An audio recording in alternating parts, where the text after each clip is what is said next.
I needed a remote control to use with my Sony a7 III camera. My search led me to this Sony remote control, but then I came across this third-party remote that's much cheaper than this one. $865, $2775. That's more than 3 times the cost. Most people would say you get what you pay for. I want to feel, see, and experience for myself, so I got them both. I figured I'm spending almost $30 on the Sony remote. Might as well spend an extra $8, and having a backup one is not a bad idea.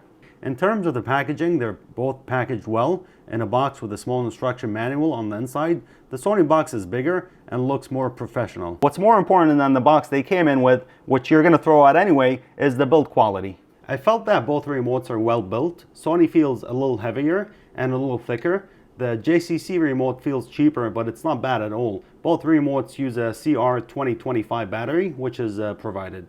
The layout of the buttons is a bit different, but both remotes have exactly the same number and functionality of the buttons.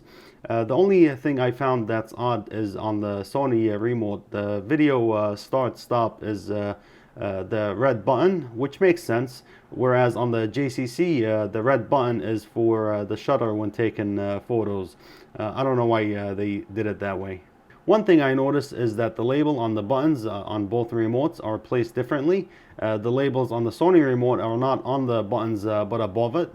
The labels on the JCC remote are on the buttons themselves, so I'm not sure how the print is, and it might wear out over time. And obviously, what's more important than the box and the build quality is the functionality. I'm going to do a few tests on these. Let's see how they pan out. Do me a favor, hit the thumbs up like button. It helps feed the YouTube algorithm for the growth of this channel. The first test I'm doing is the basic functional use.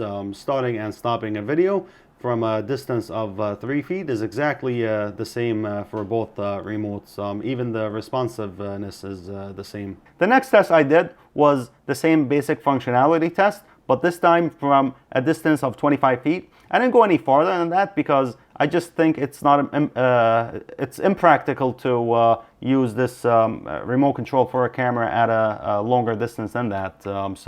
At least not in my case, but both remotes operated exactly the same with no loss in signal. In my next test, I wanted to see if the rest of the buttons function the same. I tested a bunch of them and they all worked well on both remotes. The other test I did was to test the direction at where I point the remote control. The infrared sensor on my Sony camera is on the front, but I wanted to test other directions to just mimic or have a real-life use case. Pointing down from the top, both remotes work well. Now from the bottom up, again, both remotes work well. And sideways, left and right, no problem here, and both remotes worked. Now from the back of the camera, I didn't expect this to work on either remote, but let's see. Would you look at that? Both remotes connect with the infrared sensor without any issues. For the final test, I wanted to see how durable these remotes are, so I dropped them from 5 feet down to a hardwood floor and nothing came apart.